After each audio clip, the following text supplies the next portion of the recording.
The following training material is intellectual copyright owned by Louise and Maurice Business Enterprises, Inc., and is only available for personal use by students who purchase the course found exclusively on udemy.com and is prohibited from being repackaged, repurposed, or resold. In the last lecture, we looked at self-esteem success strategy part 1, right? Self-esteem refers to the way we see and think about ourselves. Even though we might be, nice and gentle, when we look in the mirror, we see this mean lion. Really, we start to doubt ourselves, right? So overcoming self-doubt, step 1, is what we're going to look at in this lecture. If you look at the image here, right? It really is about beliefs. And, I'm going to ask you a few questions and I really want you to think about it. And, you might be going, but Louise, what does this have to do with, okay, just work with me. All right. And, because you might not think in this way, but I'm going to guide you through this. So what are your secret beliefs about the feminine? Women that are womanly. Now, it doesn't matter if you're a man or a woman. I want you to answer that. You don't have to write it down, but if you want, you can, just so that you're clear on your beliefs. And what are your secret beliefs about the masculine? Men that are manly. And what words do you associate with feminine? What words do you associate with masculine?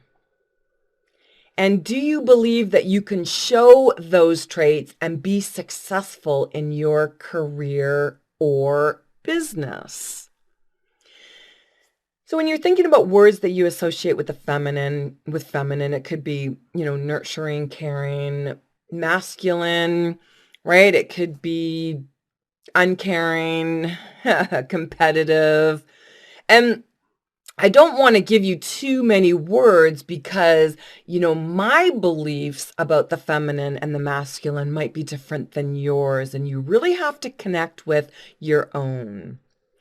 So yeah, get that down and then let's continue with this activity.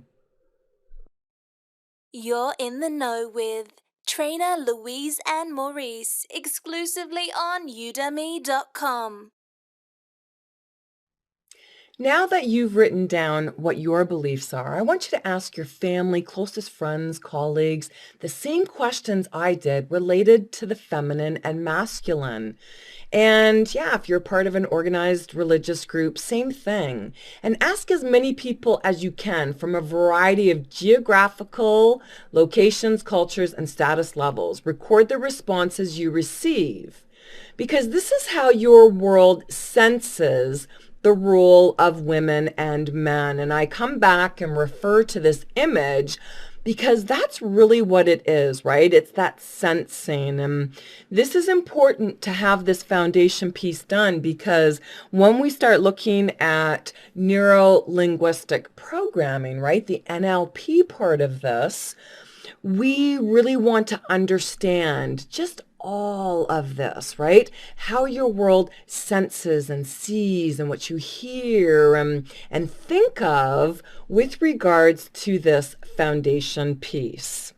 All right, so make sure you do that. If you've got some people close to you right now, you can complete this activity and jot down your responses before moving on to the next lecture.